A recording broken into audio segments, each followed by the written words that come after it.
Ya, terima kasih Anda masih bersama kami dalam program Tokoh Kita dan kita akan melanjutkan perbincangan bersama Pak Haidar Bagir. Pak Haidar, tadi kan sudah membicarakan mengenai tasawuf dan juga masalah mengenai sedikit trik-trik atau menulis tadi ya Pak ya. Nah, kalau masalah menulis dan akademisi sehingga pengembangan budaya literasi di penerbitan buku Mizan ini kan sudah lama nih Pak Haidar. Bisa diceritakan ya sedikit mengenai hal ini?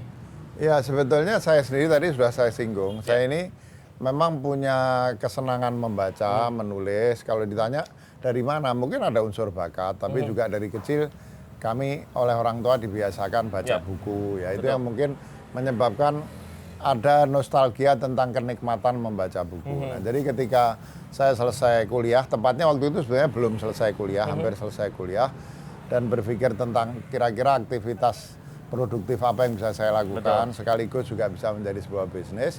Waktu itu langsung terdorong bikin penerbitan. Dan kebetulan di waktu itu saya mempersiapkan penerbitan itu mulai tahun 82. Waktu itu belum, hampir-hampir bisa kita bilang belum ada.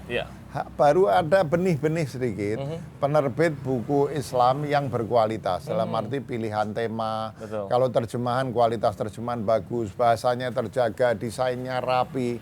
Ya itu belum ada. Kalau ada baru ada benih-benih kecil. Belum banyak gitu. Belum banyak dan sementara pada saat yang sama sudah ada muncul apa yang disebut oleh Cak Nur waktu itu sebagai kelas menengah baru Muslim yang punya selera yang tinggi sehubungan dengan buku. Maka akhirnya karena berbagai alasan itu ada hobi, passion, ada kesempatan bisnis, ada pasar yang baru, ada peluang lah ya, kemudian ada kesadaran tentang pentingnya buku-buku Islam yang berkualitas.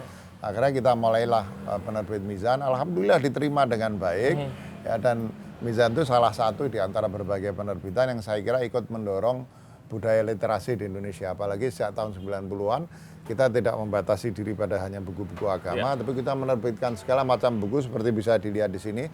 Segala jenis buku kita terbitkan. Semua kalangan juga bisa masuk Pak ya? Alhamdulillah Mizan ini sekarang dianggap sebagai mungkin masuk 2-3 besar penerbit di Indonesia, dan itu saya kira mudah-mudahan juga membantu untuk mengembangkan budaya literasi di negeri kita ya. Nah, pasti pemirsa JAK TV juga penasaran nih, buku pertama yang ditulis oleh Pak Haidar Bagir itu apa sih sebenarnya Pak? Buku pertama ya, kalau nggak salah itu waktu saya sekolah di Amerika pertama, itu saya sempat menjadi wartawan sebuah majalah bisnis namanya Prospek. Nah, jadi selain mengirim berbagai berita tentang perkembangan di Amerika, waktu itu pas perang Iran-Irak pertama, perang Irak pertama, Amerika menyerbu Irak pertama itu, saya mengirim berita-berita, saya juga mewawancarai tokoh-tokoh ahli ekonomi di Amerika, tapi saya punya kolom bisnis, karena saya kuliah di Harvard, saya punya kolom bisnis namanya Surat dari Harvard. Ketika pulang saya olah kembali, dan saya bikin sebuah buku judulnya Era Baru Manajemen Etis. Bukunya cukup populer. Itu di tahun? Tahun saya kira terbit mungkin tahun 93, 94 mungkin ya. Berarti saya udah lahir Pak ya, tapi mungkin belum bisa baca secara baik gitu. Nah itu tapi kumpulan tulisan. Setelah itu saya mulai menulis dan menjadi sangat produktif setelah saya yakin bahwa memang mungkin saya bisa berperan sedikit lebih signifikan dalam hal pengembangan dan sosialisasi tasawuf. Maka saya terbitkan. Sampai detik ini saya kira dengan buku yang akan terbit itu sudah ada 7 buku tentang tasawuf yang saya terbitkan, dan tadi dari Allah menuju Allah ini yang terakhir terbit. Dari Allah menuju Allah Pak. Ya, tapi yang akan terbit nanti justru menjadi kunci pembuka untuk membaca buku-buku saya, karena buku ini adalah pengenalan tentang tasawuf. Judulnya Mengenal Tasawuf.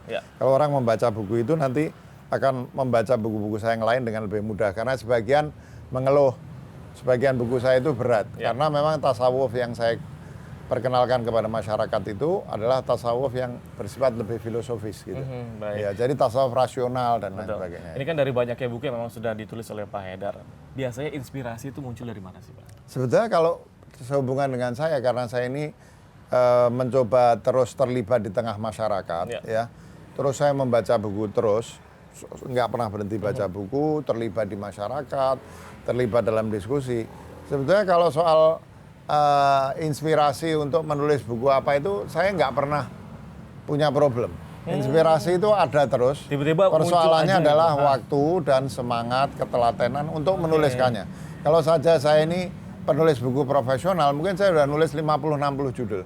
Sekarang saya baru tulis 15-an buku. Masih waktu biasanya karena seperti saya katakan tadi, saya memastikan bahwa saya punya SDM yang baik untuk memanage seluruh aktivitas saya, itu keterlibatan saya nggak perlu teknis. Sehingga bahkan ketika saya terlibat dalam memberikan visi, inspirasi, supervisi, pada saat itu saya masih punya cukup waktu luang, energi, pemikiran untuk nulis buku. Jadi nggak terlalu terganggu. Masalahnya adalah seringkali ketelatenan, karena menulis itu harus terus telaten, teliti, membaca, mencatat, membuat catatan harus ada kaki. keinginan yang sangat passion, tinggi gitu passion ya. pasti itu, passion nomor satu. Nah ini buat trik ataupun tips nih buat para penulis pemula, karena saya sendiri nih Pak Haidar, saya sebenarnya suka menulis, tapi memang mungkin seperti Pak Haidar bilang waktu ataupun keinginan ini kurang tinggi. Nah ini tips and trick itu seperti apa sih Pak? Ya saya kira pertama itu, jadi bikin kepala kita dan hati kita penuh sama concern. Jadi cara teknik menulis nomor satu itu adalah miliki concern. Kita sampai berpikir bahwa ini kok gini sih?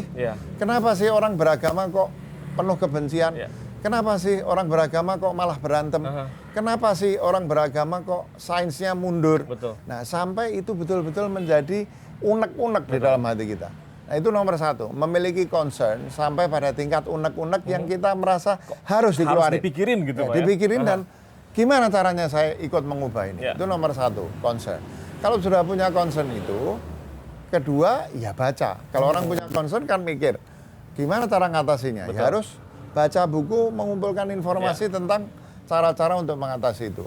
Kalau sudah ada dua itu, concern dan mau baca buku, mau ngobrol sama orang, diskusi, nulis, nggak perlu belajar. Itu akan mengalir itu Pak? Nggak perlu.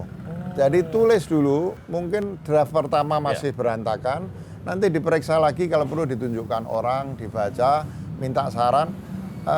Nggak perlu belajar teknik menulis. Jadi ketika menulis pun, dari awal pun berantakan nggak apa-apa tuh Nggak Pak apa-apa, tuliskan begitu saja. Toh Nanti makin sering menulis akan makin terampil. Di awal-awal berantakan, biarkan. Nanti baru disistematisir lagi. Kalau sudah dijilid, ditunjukkan orang, minta saran-saran, ditulis lagi, terbitkan. Dan jangan pernah berpikir, menulis itu kalau belum sempurna nggak dipublikasikan. Saya hampir-hampir tidak pernah menerbitkan buku yang tidak saya revisi lagi. Bahkan beberapa buku saya revisi beberapa kali. Dan itu hal yang biasa ya Pak ya? Jangankan saya, penulis-penulis top dunia juga kalau menulis buku selalu ada edisi 1, edisi 2, edisi revisi, dan lain sebagainya. Dan itu hal yang wajar? Hal yang biasa saja. Apalagi sekarang ada e-book. Jadi seperti buku saya ini yang akan terbit edisi revisi, tapi siapa saja yang pernah beli buku saya yang edisi lama, itu saya kasih e-book saya secara gratis. Sehingga dia nggak usah beli lagi, dia sudah bisa baca edisi revisinya. Nah Pak Haidar ini terkait membaca itu kan banyak sekali orang yang mengatakan membaca ialah jendela dari kehidupan. Pak Haidar sendiri setuju nggak sih? Oh ya pastilah, buku itu membawa kita ke daerah-daerah yang kita belum pernah pergi. Bahkan ke daerah-daerah yang kita nggak mungkin pergi. Daerah apa? Daerah imajinasi. Ya, jadi buku Jendela Dunia, Jendela Kehidupan itu adalah betul sekali. Dan jangan salah, orang suka menganggap bahwa imajinasi itu tidak real.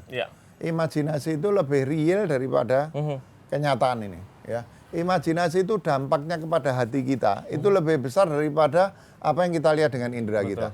Sehingga kalau buku membawa kita ke satu tempat dengan imajinasi kita, itu imajinasi kita, buku itu bisa memberikan inspirasi lebih besar ketimbang kalau kita pergi ke satu tempat yang memang tempat itu padahal kita belum pernah ke sana gitu. Belum pernah ke sana, itu dampaknya kepada hati kita, kepada dorongan menulis itu jauh lebih besar. Bisa memvisualisasi secara dan langsung. Seni.